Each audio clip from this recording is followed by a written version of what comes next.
प्रिय माताओं, आज मैं आपको कोई साधारण कहानी नहीं सुनाने जा रहा हूं। आज मैं आपको सुनाने जा रहा हूं वो दिव्य रहस्य जो हजारों वर्षों से केवल संतों, ऋषियों और भक्तों के हृदय में छिपा रहा है। ये वही ज्ञान है जो कभी युद्ध भूमि में भगवद गीता के रूप में प्रकट हुआ था, जहां स्वयं श्री कृष्ण ने डरे हुए अर्जुन को जीवन का सत्य बताया था। लेकिन बहुत कम लोग जानते हैं कि वही गीता आज भी जीवित है, वही ज्ञान आज भी बोलता है और वही ज्ञान आज आपके गर्भ तक पहुंच सकता है। माँ, क्या आप जानती हैं, जब आप अपने बच्चे को गर्भ में धारण करती हैं तो आप केवल एक शरीर नहीं बना रही होती, आप बना रही होती हैं एक सोच, एक संस्कार, एक भविष्य, एक आत्मा का रास्ता। आपकी हर भावना, हर डर, हर मुस्कान, हर प्रार्थना सीधे आपके बच्चे के मन में उतरती है। वो बोल नहीं सकता, चल नहीं सकता, लेकिन वो सब कुछ महसूस करता है। आज की दुनिया में माँ को बताया जाता है, अच्छा खाना खाओ, दवा लो, आराम करो, लेकिन कोई ये नहीं बताता, अच्छा सोचो, अच्छा महसूस करो, अच्छा विश्वास रखो। गीता यही सिखाती है। गीता बताती है कि अगर माँ का मन शांत है तो बच्चा भी शांत होगा। अगर माँ का मन मजबूत है तो बच्चा भी साहसी बनेगा। अगर माँ ईश्वर से जुड़ी है तो बच्चा भी दिव्य बनेगा। ये कोई साधारण कथा नहीं है माँ, ये एक यात्रा है आपसे आपके बच्चे तक। ये एक पुल है धरती से परमात्मा तक। ये एक साधना है माँ और शिशु दोनों के लिए। इस सीरीज में आप जानेंगी, नंबर 1, आपका मन आपके बच्चे को कैसे गढ़ता है। नंबर 2, आपका डर कैसे उसे कमजोर बना सकता है। नंबर 3, आपकी भक्ति कैसे उसे तेजस्वी बना सकती है। नंबर 4, आपकी प्रार्थना कैसे उसका कवच बनती है। जब माँ बदलती है तब पीढ़ियां बदलती हैं। इतिहास गवाह है, महान आत्माएं हमेशा महान माताओं की कोख से जन्मी है। क्यों? क्योंकि उन माताओं ने अपने गर्भ को मंदिर बनाया था, उन्होंने अपने मन को गंगा बनाया था, उन्होंने अपने विचारों को मंत्र बनाया था। और यही काम आप भी कर सकती हैं। आपकी चिंता कम करना, आपका विश्वास बढ़ाना, आपके मन को शुद्ध करना, आपके बच्चे को दिव्य बनाना, ताकि जब आपका शिशु इस दुनिया में आए तो वो केवल इंसान न बने, वो प्रकाश बने, वो प्रेरणा बने, वो संस्कार बने। माँ, ये यात्रा आसान नहीं होगी। इस रास्ते में आएगा डर, थकान, अकेलापन, आंसू, लेकिन गीता कहती है, जो विश्वास करता है वो कभी अकेला नहीं होता। इस पूरी यात्रा में ईश्वर आपके साथ होंगे। क्या आप जानती हैं माँ, आपके गर्भ में पल रहा शिशु केवल शरीर नहीं बना रहा, वो आपकी भावनाएं, विचार और प्रार्थनाएं भी अपना रहा है। जिस दिन श्री कृष्ण ने अर्जुन को गीता का ज्ञान दिया था, उसी दिन उन्होंने भविष्य की माताओं को भी आशीर्वाद दिया था। आज वही ज्ञान आपके गर्भ में उतरने वाला है, लेकिन क्या आप इसे पूरा सुन पाएंगी? यही है इस कथा का रहस्य। माँ सोचती है, मेरा बच्चा कैसा होगा? गीता कहती है, आत्मा न जन्म लेती है न मरती है, बच्चा केवल शरीर नहीं, एक दिव्य यात्रा है। इस अध्याय में माँ समझती है, मेरा शिशु ईश्वर का भेजा हुआ एक संदेश है। जब माँ ये जान लेती है तो उसका डर प्रेम में बदल जाता है। लेकिन आगे एक बड़ा रहस्य आने वाला है। गीता सिखाती है, जैसा मन वैसा जीवन, जैसा भाव वैसा भविष्य। माँ के मन में अगर हो भय नहीं, तनाव नहीं, क्रोध नहीं, तो वही तरंगे शिशु तक जाती हैं। लेकिन जब मन में हो भक्ति, भाव, विश्वास, तो बच्चा बनता है तेजस्वी और शांत। इस अध्याय के अंत में माँ समझती है, मेरे विचार मेरे बच्चे का भविष्य लिख रहे हैं। अब सवाल है, क्या वो अपने मन को जीत पाएगी? गीता कहती है, कर्म करो, फल भगवान पर छोड़ दो। यह अध्याय बताता है, माँ का हर छोटा काम भी साधना है। खाना बनाना सेवा, चलना फिरना योग, सोचना संस्कार। जब माँ ये समझती है तो उसका जीवन मंदिर बन जाता है। लेकिन तभी एक चुनौती आती है, थकान, डर और अकेलापन। क्या वो हार मान लेगी या आगे बढ़ेगी? गीता हमें सिखाती है, जो मुझे सच्चे मन से याद करता है, मैं उसकी रक्षा करता हूँ। ओम नाम जप, दीप प्रार्थना, मंत्र स्मरण जब वो करती है तो गर्भ में एक दिव्य प्रकाश उतरता है। शिशु शांत होने लगता है, माँ का मन हल्का हो जाता है। लेकिन क्या ये प्रकाश हमेशा रहेगा? अगली परीक्षा सामने है। माँ, क्या आपने कभी महसूस किया है जब आप बिल्कुल शांत बैठती हैं, कुछ नहीं बोलती, कुछ नहीं सोचती, तभी आपके भीतर एक मीठी सी हलचल होती है। गीता कहती है, मौन में ही आत्मा की आवाज सुनाई देती है। इस अध्याय में माँ सीखती है, रोज कुछ समय मौन रखना, मोबाइल से दूर रहना, आंखें बंद करके सांस सुनना। जब माँ ऐसा करती है तो गर्भ में शिशु भी शांत हो जाता है, उसका मन स्थिर होने लगता है। लेकिन तभी एक सवाल उठता है, क्या इस मौन में कोई संदेश छुपा है? क्या बच्चा कुछ कहना चाहता है? अब माँ के जीवन में कुछ बदलने लगता है। उसे अलग अलग सपने आने लगते हैं, कभी उजाला, कभी मंदिर, कभी कोई दिव्य आवाज, कभी रोशनी से भरा बच्चा। गीता कहती है, जब आत्मा जागती है तब संकेत मिलने लगते हैं। इस अध्याय में बताया जाता है, ये सपने साधारण नहीं होते, ये भविष्य के संदेश होते हैं। माँ सोचने लगती है, क्या मेरा बच्चा कोई विशेष आत्मा है? क्या वो कोई उद्देश्य लेकर आया है? लेकिन जवाब अभी छुपा हुआ है। गीता सिखाती है, जैसा बीज वैसा वृक्ष। इस अध्याय में माँ समझती है, अगर आज मैं क्रोध बोऊंगी, अशांति मिलेगी, प्रेम बोऊंगी, शांति मिलेगी, भक्ति बोऊंगी, दिव्यता मिलेगी। हर दिन हर पल एक बीज बोया जा रहा है। माँ अब सतर्क हो जाती है। वो सोचती है, मुझे हर शब्द, हर भावना संभालनी होगी। लेकिन क्या वो हमेशा ऐसा कर पाएगी या कभी कमजोर पड़ जाएगी? थकान बढ़ जाती है, शरीर दर्द करता है, मन उदास हो जाता है, आंखों में आंसू आ जाते हैं। माँ सोचती है, क्या मैं ये सब कर पाऊंगी? क्या मैं अच्छी माँ बन पाऊंगी? गीता कहती है, परीक्षा के बिना शक्ति नहीं मिलती। इस अध्याय में माँ रोती है, लेकिन उसी रोने में वो ईश्वर को पुकारती है। और तभी एक अद्भुत अनुभव होता है। उसे भीतर से आवाज आती है, डरो मत, मैं तुम्हारे साथ हूं। अब एक चमत्कार होता है। माँ महसूस करती है जैसे उसका बच्चा उससे बात कर रहा हो, बिना शब्दों के, बिना आवाज के, केवल भावनाओं से। वो महसूस करती है, माँ तुम मजबूत हो, माँ मैं तुम्हारे साथ हूँ, माँ हार मत मानो। गीता कहती है, प्रेम में संवाद होता है, शब्दों में नहीं। अब माँ पूरी तरह बदल जाती है। उसका डर खत्म हो जाता है, उसकी आंखों में चमक आ जाती है। लेकिन अभी अंतिम रहस्य बाकी है। एक रात माँ ध्यान में बैठी होती है, तभी उसे अनुभव होता है जैसे कोई दिव्य प्रकाश उसके गर्भ से निकल रहा हो। और एक आवाज आती है, माँ मैं वादा करता हूँ, मैं अच्छा इंसान बनूंगा, मैं धर्म के रास्ते पर चलूंगा, मैं तुम्हारा मान रखूंगा। ये आत्मा का वचन होता है।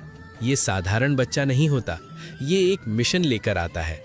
अब माँ स्वयं से वादा करती है, मैं हार नहीं मानूंगी, मैं शिकायत नहीं करूंगी, मैं विश्वास नहीं छोड़ूंगी, मैं अपने बच्चे को प्रकाश दूंगी। गीता कहती है, संकल्प ही जीवन बदलता है। अब माँ साधारण नहीं रहती, वो साधिका बन जाती है, वो योद्धा बन जाती है, वो देवी बन जाती है। बहुत समय की बात है, एक गांव के बाहर एक छोटा सा घर था। उस घर में रहती थी अनन्या। अनन्या पहली बार माँ बनने वाली थी। उसके चेहरे पर खुशी भी थी और डर भी। एक रात वो चुपचाप अपने कमरे में बैठी थी। दिया जल रहा था, बाहर हवा चल रही थी। तभी उसे लगा जैसे किसी ने उसके कान में धीरे से कहा, माँ मुझे सुनो। अनन्या डर गई। कमरे में कोई नहीं था, फिर भी आवाज आई, माँ मैं तुम्हारे भीतर हूँ। उस रात अनन्या सो नहीं पाई। अगले दिन अनन्या अपनी दादी के पास गई। दादी ने मुस्कुराकर कहा, बेटी तुझे आत्मा की आवाज सुनाई देने लगी है। फिर दादी ने एक पुरानी संदूक खोली, उसमें से एक ग्रंथ निकाला, कहा, इसमें जीवन का रहस्य छुपा है। वो थी गीता। दादी बोली, जो माँ इसे समझ लेती है उसका बच्चा साधारण नहीं होता। अनन्या ने उसी दिन से पढ़ना शुरू किया, लेकिन उसे नहीं पता था अब उसकी जिंदगी बदलने वाली है। कुछ दिनों बाद अनन्या महसूस करने लगी, जब वो प्रार्थना करती तो बच्चा हलचल करता, जब वो रोती तो गर्भ भारी हो जाता, जब वो मुस्कुराती तो भीतर शांति फैल जाती। एक रात ध्यान करते हुए उसने देखा, सपने में एक तेज प्रकाश। उस प्रकाश से आवाज आई, माँ तुम्हारे विचार मेरे पंख हैं। अनन्या कांप उठी। क्या ये सपना था या कोई संकेत। समय बीतने लगा। अब अनन्या को दर्द रहने लगा, कमजोरी बढ़ गई, डर बढ़ गया। एक दिन वो रो पड़ी, मैं नहीं कर पाऊंगी, मैं टूट रही हूँ। तभी भीतर से आवाज आई, माँ मत हारो, अगर तुम टूटी तो मैं भी टूट जाऊंगा। अनन्या सन्न रह गई। उसने पहली बार अपने पेट पर हाथ रखा और बोली, नहीं, मैं मजबूत बनूंगी। और उसी दिन उसने व्रत लिया, अब शिकायत नहीं करेगी। अब अनन्या को रोज सपने आने लगे। कभी वो अपने बच्चे को मंदिर में देखती, कभी किसी को रोशनी में चलते, कभी किसी को लोगों की मदद करते। एक सपना सबसे अलग था। उसमें एक दिव्य स्वर बोला, ये आत्मा सेवा के लिए आई है। अनन्या डर गई। मेरा बच्चा अलग क्यों? उत्तर मिला, क्योंकि तुमने अपना गर्भ मंदिर बना दिया। रहस्य और गहरा हो गया। 8वां महीना आया। डॉक्टर ने कहा, कमजोरी ज्यादा है, सावधान रहो। अनन्या घबरा गई। रात को बुखार आया, सांस भारी हुई।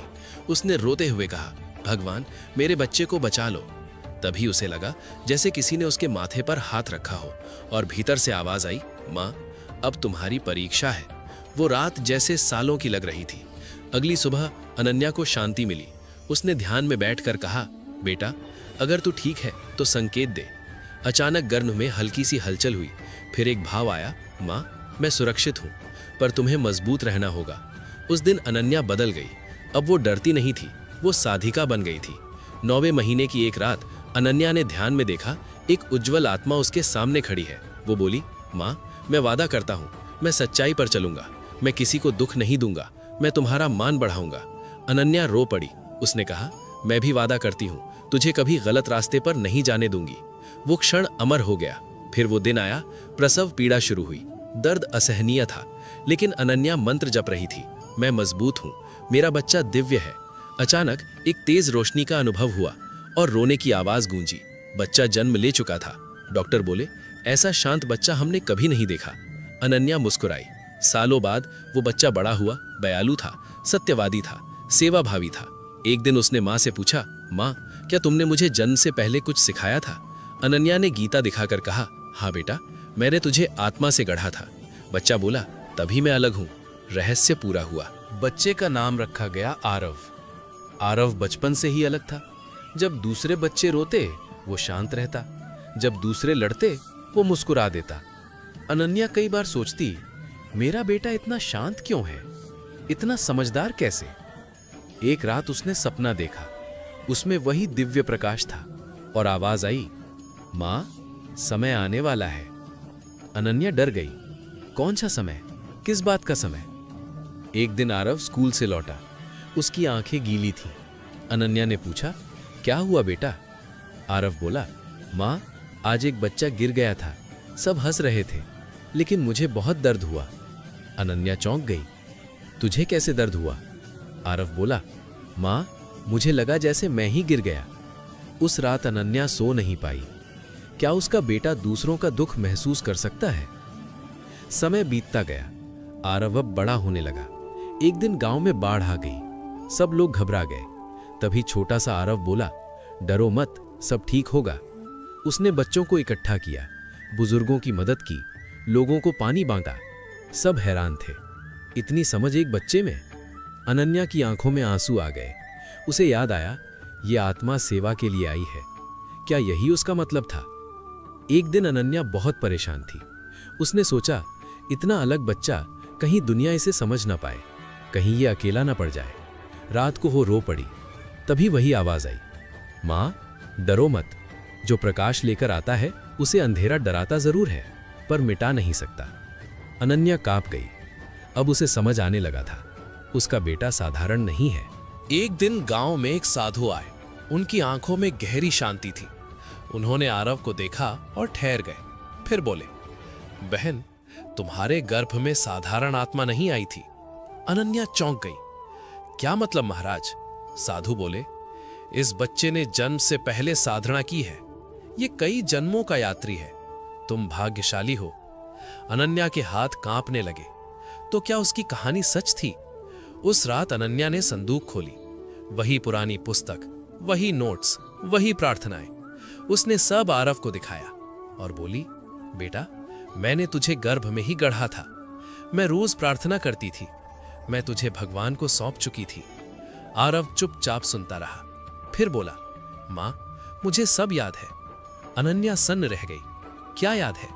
आरव बोला, तुम्हारी हर दुआ, तुम्हारा हर आंसू, तुम्हारा हर विश्वास, मैं सब महसूस करता था। आरव धीरे बोला, माँ, जब मैं आने वाला था तब मैंने वादा किया था कि मैं तुम्हें कभी अकेला नहीं छोड़ूंगा, कि मैं लोगों की मदद करूंगा, कि मैं सत्य का रास्ता पकड़ूंगा। अनन्या फूट फूट कर रो पड़ी। ये वही वचन था जो उसने ध्यान में सुना था। अब आरव किशोर हो गया था। एक दिन उसे शहर जाने का मौका मिला। बड़ी पढ़ाई, बड़ा नाम, बड़ी दुनिया, सब बोले अब ये बदल जाएगा। अनन्या डर गई, क्या दुनिया उसका बेटा छीन लेगी? जाने से पहले आरव बोला, माँ, मैं जहां जाऊंगा तेरी सीख मेरे साथ जाएगी। मैं कभी अपना रास्ता नहीं भूलूंगा। लेकिन क्या वो सच में निभा पाएगा? शहर में आरव को कई लालच मिले, पैसा, नाम, अहंकार। कई बार वो डगमगाया, लेकिन हर बार उसे माँ की आवाज सुनाई देती, डरो मत, सच के साथ चलो। वो रुक जाता, फिर आगे बढ़ता। अनन्या गांव में बैठकर रोज प्रार्थना करती। दोनों जुड़े थे, बिना देखे, बिना बोले। प्रिय माँ, आप जो आज सोचती हैं वही कल चलता है। आप जो आज बोती हैं वही जीवन भर कटता है।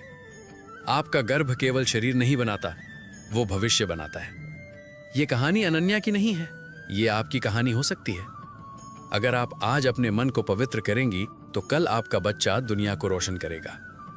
याद रखिए, गर्भ में दिया गया संस्कार पूरी जिंदगी का आधार बनता है। हम आशा करते हैं कि आपको ये वीडियो अवश्य पसंद आया होगा। वीडियो को लाइक और शेयर करके कमेंट में जय श्री राधे कृष्ण लिखना ना भूलें और ऐसे ही ज्ञानवर्धक वीडियो पाने के लिए हमारे चैनल को सब्सक्राइब करके घंटी का बटन जरूर दबा दें। भगवान श्री कृष्ण आपको और आपकी संतान को हमेशा स्वस्थ और प्रसन्न रखें। राधे राधे, जय श्री कृष्ण।